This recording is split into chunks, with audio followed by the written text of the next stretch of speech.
Let me move on to another very important story that we want to keep focus on this evening on the India development debate. And as we see more and more cases of COVID-19, more and more families being affected, we have to remember that this impacts families in various ways, and financial ways are some of them. Now, not all Indians have health insurance. This is well known. We have a fairly low penetration of health insurance, but even those who do have health insurance, which now covers COVID-19 treatment by law since last year, are finding themselves out of pocket. That means they have to pay for what their costs were by up to 50%. Now, my colleague Priyanka Iyer is reporting on data that we have accessed from GIC, that's the General Insurance Company, that compiles all of the insurance claims made under COVID-19. This data begins from April 2020 and shows that while claims have been increasing and 82% of all claims made have been settled, the amount of each claim, if we aggregate it on an average, is about 51%. Let's go across to my colleague Priyanka Iyer for all those details. Yes, according to the General Insurance Council data that we have accessed, 51% of the claims received in terms of the quantum of claims received since the beginning of the pandemic till date have been settled. In terms of the number of claims received, 82% of claims have been settled across states in the past year or so. Now, if you take a look at the absolute numbers, 15.32 lakh claims were received, out of which 12.59 lakh claims have been settled.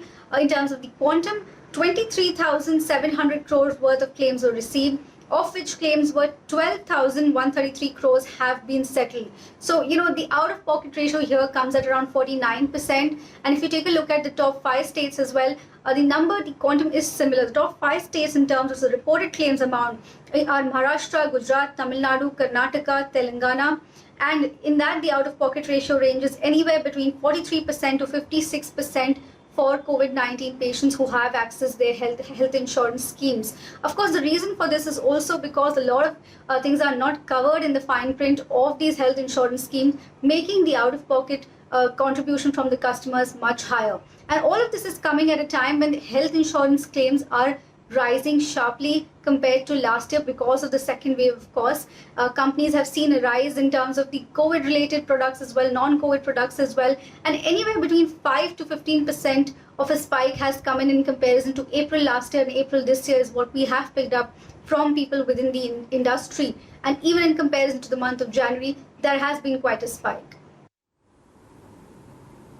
So we need to look at this story beyond the statistics and the data. Of course, the statistics and the data is very, very crucial because it gives us a picture of what is going on. But it also means a large number of Indian families, a large number of Indians right now grappling and possibly their finances groaning under this unforeseen burden. There are families in which more than one member has had to undergo hospitalization for quite long, 1, 2, 3 members. So how are they going to afford it? Does the health insurance cover for COVID-19 need to be looked at differently because this is a pandemic? It is not a regular insurance cover for health issues like you have. Should the rules be different? Should there be more transparency? To speak on some of these issues, I'm joined this evening by Monika Halan, author of Let's Talk Money, Tarun Mathur, co-founder of PolicyBazaar.com, and Naval Goel, CEO and founder of PolicyX.com. Welcome to all of you and great to have you on the India development debate. Monika, let me begin by getting your take on the story that we're covering and we're trying to highlight. Anecdotally, of course, there are a lot of instances of people who have not had all of their claim passed by the insurance company or settled by the insurance company for a variety of reasons. It could be because their initial report was negative, but then they had to be hospitalized in any case because of symptoms, or because they were considered young, so should have been treated at home. There might be a variety of reasons. But what does this really do to the finances of a family? Tamanna, you're absolutely right. I mean, this is just the worst time for something like this to come.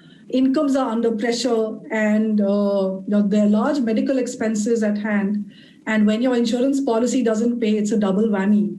But I just want to set the context a little bit. I know we're talking of insurance companies not paying.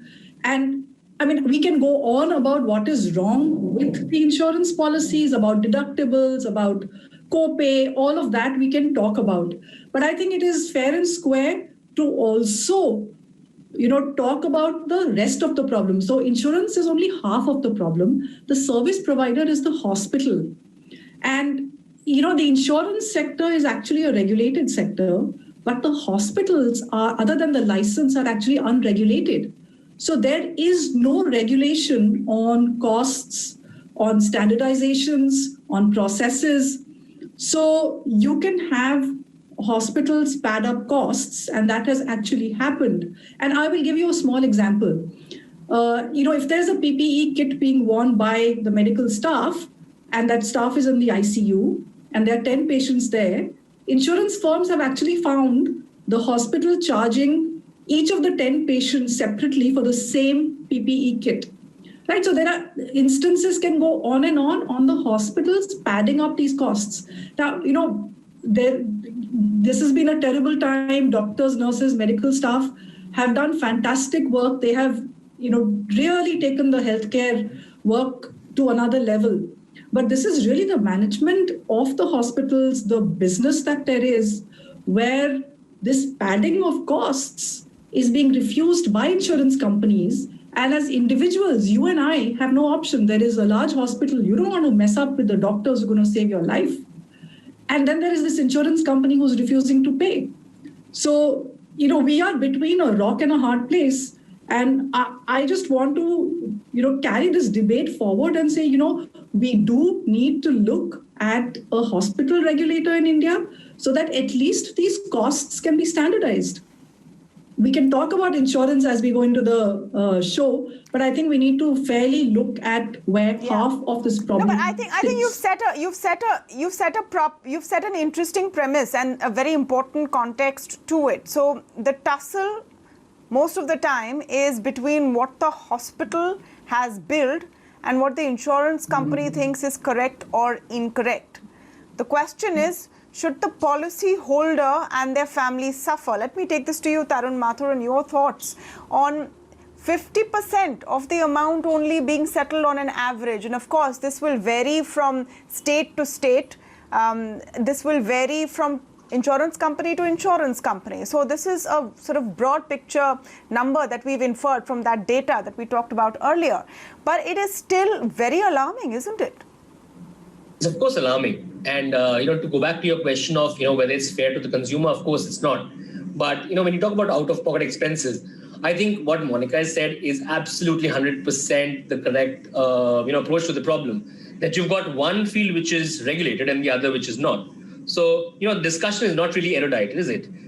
You're basically saying that, you're blaming the one party which has got to pay. And, you're saying that they're probably ripping the customer off. But that's not the reality on the ground. And the best example there is, if you look at the claims coming from, instead of looking at states, if you look at the cities, right? If you go to the top cities, like the top 4 cities, and compare them with, let's say, within the top, let's say the top 20 cities, if you go to the bottom decile, you will find the claims cost to be very different. Let's also remove the hospital cost, right? Let's remove the room rents, right? Because that is always, a topic for discussion. But if you look at the treatment cost, is it the same? No, it's not. There's a difference. So the cost of treatment in the lower decile of these cities is approximately half of that on the top decile. How can that be? It's the same medication, the same amount of treatment, the same, I'm sure the patients are not changing. I'm sure, of course, there will be some variation. But with the number of cases, there's enough data to kind of prove the point. And which is what, brings me to the point, who's really, sorry to use the word, but who's really ripping off the customer? Is it the insurance company or the hospital or somebody in between? And I think, of course, there are a lot of points that we can work on. For example, you brought on the topic of what is covered in insurance, policy or not. It's also when is it covered. See, there are a lot of waiting periods that come into play for the first 4 years of any retail policy. Now, if you look at COVID, a lot of the covers start after 30 or 45 days. Now, understanding of that is very important. So I think there's a huge onus on people like us to make sure that our customers are aware of when it is getting covered and, of course, what is getting covered. So, see, the debate can go on, but primarily, I think we must understand that the customers have to get paid. I think the hospital beds have to get paid. I think we need to bring back... Look, Yeah, but I need to see. I don't have a representative of a hospital here to challenge what you or Monika are saying, but I'm sure there's merit to it. But is that really the point of what we're talking about? Tell me, does it matter to that family at the end of the day? They have to pay. They took that insurance policy thinking that they have something guarding their back. Who then is going to go and explain to the hospital that you can't charge 10 patients for that PPE kit, cut it down, but the patient should not suffer at the end of the day. The policyholder should not suffer. Who is going to determine that? Let me just get Naval Goel in. Let me get Naval Goel's thoughts on this, and then, we'll come back round. Yes, Naval. So I think you're definitely correct. Customers should not be the one who is paying for this. I think insurance companies should have been bold enough to kind of take this claim. It's just 12,000 crore additional claim that you're talking about. I'm sure this is not 50%. I think it's just 30 or 40% because there might be a lot of claims which are pending currently. So that is not taken into account in the statistics that you have provided. But even if it is 30 or 20%, I think that amount should have been covered by insurance companies to start with. Later on, probably they can, kind of try to fund it from their own profits or from government or whatever. But I think it's a failure from all the participants in the ecosystem. Hospitals are charging higher than what they should. Government is not interfering at all, and insurance companies are not stepping up. So I think it is a problem with all the three. But at the end of the day, customers are the ones who are suffering because obviously, they can't do much about it.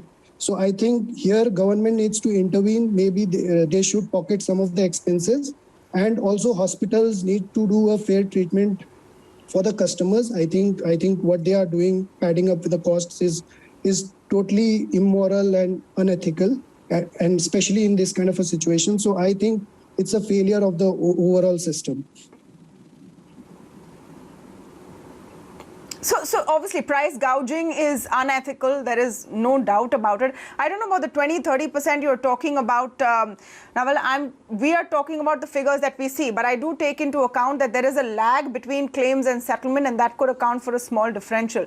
Nevertheless, it is clear that all claims are not being settled, also in part because of the nature of the pandemic. So there are a couple of things happening. One of them is that some states have capped prices for hospital rates for treatment of COVID. Some hospitals have chosen not to extend that cap to patients who are insured, and therein there have been discrepancies.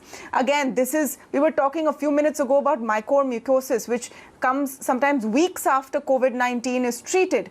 These are side effects, after effects, which are still being discovered. Monika, let me come to you. Considering that we are still discovering and understanding what happens in COVID-19 and its treatment, is it time to look at this particular disease differently from the health insurance aspect? It's not the same as anything else. There's a huge amount of unpredictability.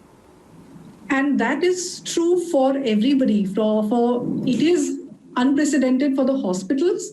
It is unprecedented for insurance companies and for the individual. All that Tamanna COVID has done for this, this sector of health insurance, TPA plus the hospitals. So these three form the ecosystem. And for a decade, I think a lot of us have been flagging this issue that there is market failure in this market. The market is failing because as an individual, I cannot fight. The insurance contracts are skewed against me. So if you look at things like deductibles, co-pay, room rent related costs, you look at the non-transparency of the insurance contract, you look at the way that the insurance company will view some of the examples of diseases and come to the conclusion that this is not covered. There is discretionary power in the hands of the insurance companies on one hand. On the other hand, the TPA is the intermediary who's trying to make things easier but doesn't. And the hospital who has the power of life in his hands. So you just give in to them. So there is market failure for me as an individual, and what COVID is doing. And I really hope that the government is able to see the problem, because now it's in our homes. The problem that an insurance policy does not ensure that you don't have out-of-pocket expenses is now home to each one of us. So I really think the government has to put in place a hospital regulator, be very, very firm with the insurance regulator to make the products better, to just put the grievance redressal system in insurance in a better place. So different pieces of this puzzle can come together just because COVID is highlighting the problems in such a stark manner. We should just take it as an opportunity. The question also is about what can policy holders do. Tarun, I think what has also happened because of COVID-19 is greater awareness. We've seen insurance policy numbers go up, premiums go up along with claims, of course, but premiums as well, because people have realized that they need to cover themselves. There might be huge expenses and no way to fund them. But what do you need to look for to make sure you are adequately covered? There are so many things that could be completely out of pocket. There could be a whole set of diagnostics required before you really determine whether you need hospitalization or not. During COVID-19, you've had things like home ICUs being set up because hospitals ran out of beds. Who covers that? See, that's a very important one. When you look at coverages, right, and coming to the point of domiciliary treatment or treatment at home. Sorry to use the jargon here, but almost all policies cover it. But which policies cover it for COVID? Because COVID falls under respiratory disease section. A lot of the fine print actually defines that it can't get covered at home. Now there are only a handful of insurance companies and plans which actually cover it, and I feel bad because the insurance from a customer's perspective, how many questions will he ask before he actually buys it? From the insurance company's perspective, the fine print already runs into 10 pages, and regulatorily they can't even reduce it. So I think we've come to a point where I think we need to de-jargonize insurance. I think we need to make sure that we're sorting out the right points to explain to a customer. I can't really think of what representation skills we can use here. But, because of non-standard products, and I think I did a great thing. They came out with a standard product last year. Now, I think that has to become more and more scientific. I think that has to become the playbook for more and more products to come out. Like Monika mentioned, I've agreed with her for the second time that we need a hospital regulator also there, because at the end of the day, our lives are in the hospital, right? And because of the whole demand of hospital beds and treatment, they've been playing, quid pro quo, because, that customer's always going to come to them. But from an insurance company perspective, I think we have to now go towards a better healthcare solution, and rather healthcare coverage solution, which almost covers everything, and charge as per that. See, in the US, there was the individual mandate till about 2019, which actually helped for anti-selection. Now, that's not there in India. So a lot of times, the insurance companies have to deal with a lot of claims, which they actually haven't underwritten. And proof of that is that even before the pandemic, 65% of all expenses, healthcare expenses, were outside of the insurance domain. So I think we have to simplify products and we have to have higher coverages. What is enough? I think the pandemic is teaching us, right? We were selling 2 lakh or 3 lakh rupees sum insured. Now that's clearly not enough. And when I remember when last year when we came out with our 1 crore plans and people said, is that really required? Now you see that when a whole family goes to the hospital, the expenses are to the tune of 14 to 15 lakh rupees for one hospitalization. I fear for the guys who had a 5 lakh rupee cover, they bought insurance, and yet the out-of-pocket expense is up to 10 lakh rupees. Imagine that for a family. So I think it's simplification and basically having a playbook for what kind of products they should be and what coverages they should be. So we've talked about how the current system of health insurance is clearly not enough. Naval, talking about what insurance companies can do right now, can they loosen up a bit when it comes to COVID-19? Can the regulator come in and say that we need to look at COVID-19 a little differently? Because remember, the rules of the game do not apply to a situation like COVID-19. Usually when you have an insurance policy, a health insurance policy, it covers a certain level of room and then everything attendant to that. Right now, you had a situation where there were just no rooms. You got whatever you could take in whichever hospital you could take, whether it was cashless, not cashless, wherever it is. There was no choice involved. So do we need to tweak the way health insurance covers something like a pandemic, which is so widespread? See, I think pandemic already puts a lot of stress on the insurers. So Having said that, but I think, instead of looking at the profits for 1 year or 2 years, they should actually step up and do the thing which is morally correct. I am sure they are doing what is legally correct, what is there in the contract. They have to honor it. And insurance policy holders have all the right to kind of enforce the contract. But this is the time when they can actually step up and do what is ethically correct, because we all know that if consumables are not covered, usually it is very small expense as a percentage of overall medical expense. But at this point in time, because of the PPE kits, because of the nature of this pandemic, the consumable expense has gone up like anything. And I think ideally that burden should not be passed on to the policy holders. It should be negotiated with the hospitals, and hospitals should bear a little bit of the cost, but the most part of the cost should be borne by the insurance companies. It might cost them a year or two's profit, but because if you look at the total health insurance market, it's about 50,000 crore last year, and this year I'm sure it'll be more than 60-70,000 crore. So you're talking about 10,000 crore of deficit claims, which is just 15-20%. So I'm sure they will be able to. And if you look at it, it's quite grisly. But nothing is better for the health insurance business than a pandemic, because everyone now realizes that they need a policy and they need to top up the policies that exist. So in that sense, this is the time to give people what they need. Monika, I want you to give me your thoughts on how we can expand the ambit as well. Health insurance is still something that very few Indians have access to.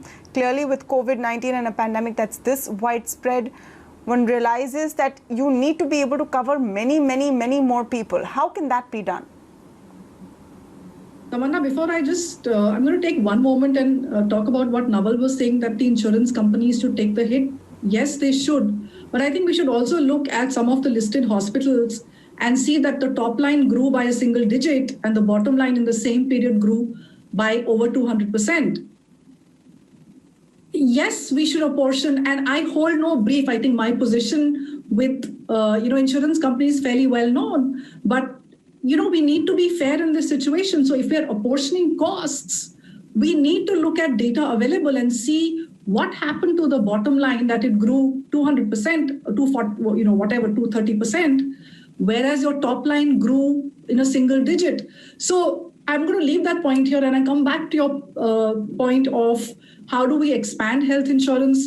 It's just that we have a market failure, and we are expanding the scope and scale of that market failure every year.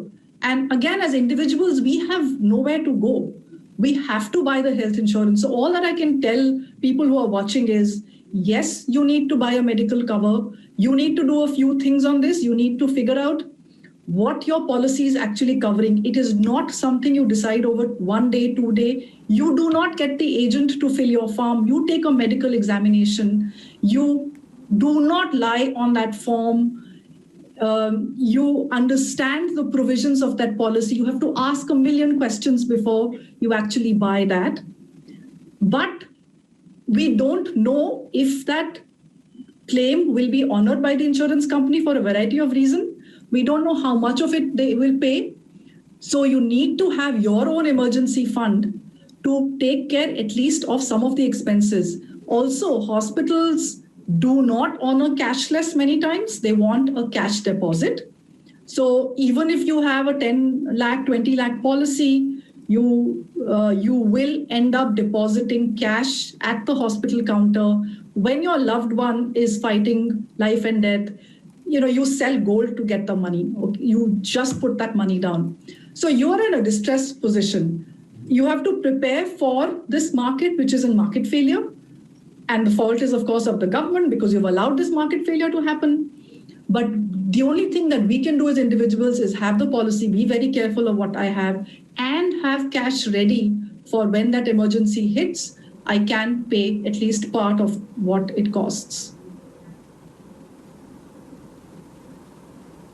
This is the time to build that sort of liquid nest egg, because you don't know when you're going to need it. There are a lot of lessons this pandemic has taught us, and how to put our finances in order is definitely a big one of those. Thank you so much to all of you for joining us on the discussion this evening. I hope our viewers have benefited from it.